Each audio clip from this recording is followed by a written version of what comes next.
Okay,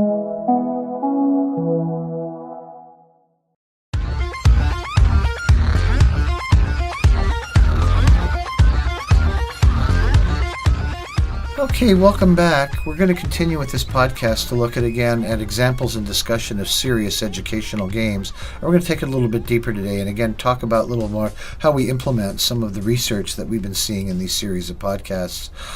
There are certainly a number of neurotransmitter levels that we're interested in working with in serious game design. So oxytocin, dopamine, and serotonin are the ones that we keep talking about in the literature.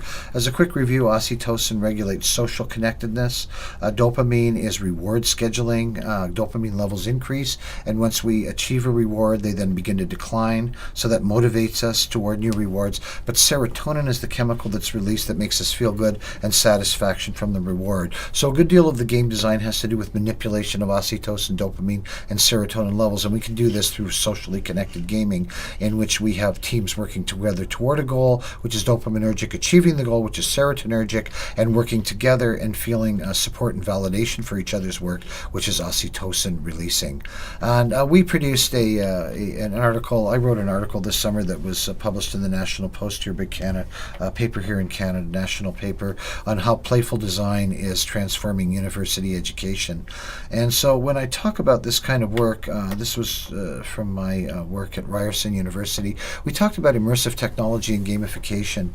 And so this is the kind of areas that we're starting to head toward in terms of implementing game solutions in the higher education sector here in Canada. One of these is the area of laser scanning that we're beginning to explore, and that is being able to produce three-dimensional copies of buildings by using laser scanning technology. These things cost about $100,000. We have one here at Humber College, and these have been used in crime and police forensics for a number of years.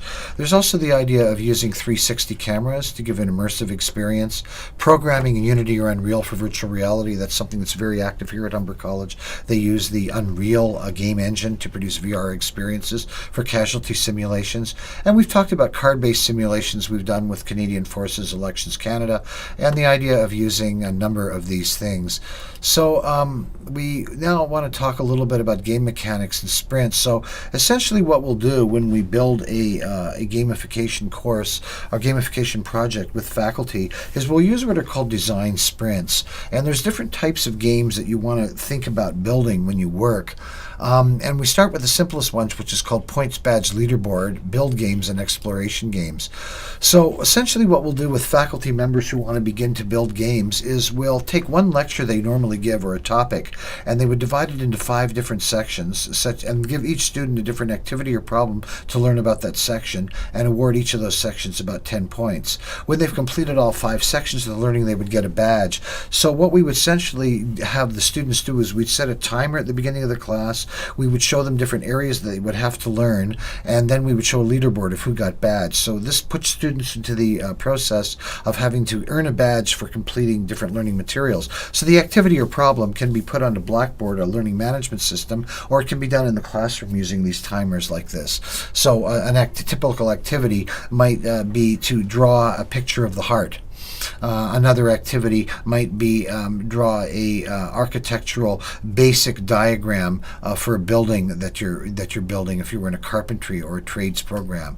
Or it could be building a recipe very quickly. If you were in a pastry chef program, you would have a few minutes. So each of these is kind of an activity. You would kind of flip a card over, and the card might say you need to give the ingredients for a specific cake that you want to produce, and you would have to do it. And as you can see, if you've only got 30 minutes, students are going to have to move through these problems and activities. So that's what we call a point badge leaderboard. You give points for activities, you give a badge when they've completed them, and we show on a leaderboard over half an hour which students were actually able to accomplish the objectives. So point badge leaderboard, then, to think about in terms of a design sprint, is points that you want to provide, badges you want to provide, and leaderboards. And to think of this, and this is the kind of design sprinting that we want to do with faculty members when we do a workshop. We then would take faculty typically, and we would introduce them into how to do a build game. And essentially a build game is, again, taking the idea of one topic that you teach and breaking it into 5 sections, but each section is worth a different amount of points. So you could say that you're building a clinic, for example. So you might get 10 points for building a waiting room, 20 points for building a radiography unit, for example.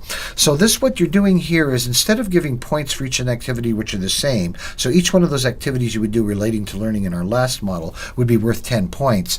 Different activities would have different scores in activity. So that means certain activities are worth more than others, and that way you can prioritize knowledge. So that's called a build game. You're essentially having students taking on, over an hour, they have to learn a different amount of content on their own or in groups, however way they want to learn it. You provide resources, PDFs, videos you want them to watch, whatever you want to do to enable the learning. But the point is, although those learning are not equal, some are worth more points than others.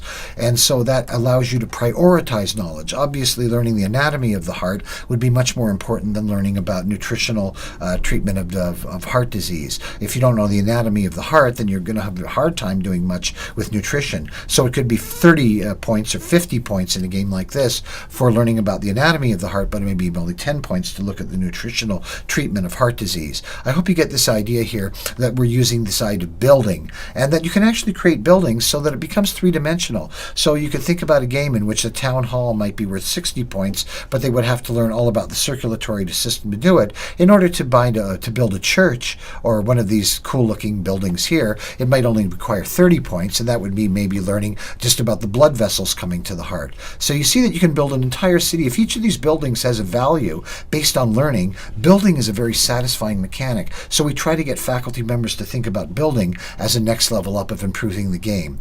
And then finally, we can move people towards an explore game. And in this, we would have faculty think of 3 topics that they usually teach, and they would have the students explore that topic and award topics for points. So if they read PDF, if they wrote a quiz, if they were able to produce a 1-page summary, or take their smartphone, for example, and do a little video in which they talk about the subject, those would all be accepted. And we would set these at 60 minutes. So essentially what you're doing here is you're allowing groups to explore the material, but you're not really awarding games. What you're doing is essentially you're producing this idea of exploration, so that you've got all these different topics. People can explore them in any order that they want, and as they explore them, it's almost like they're exploring a kingdom. And you can make it much more like a kingdom here.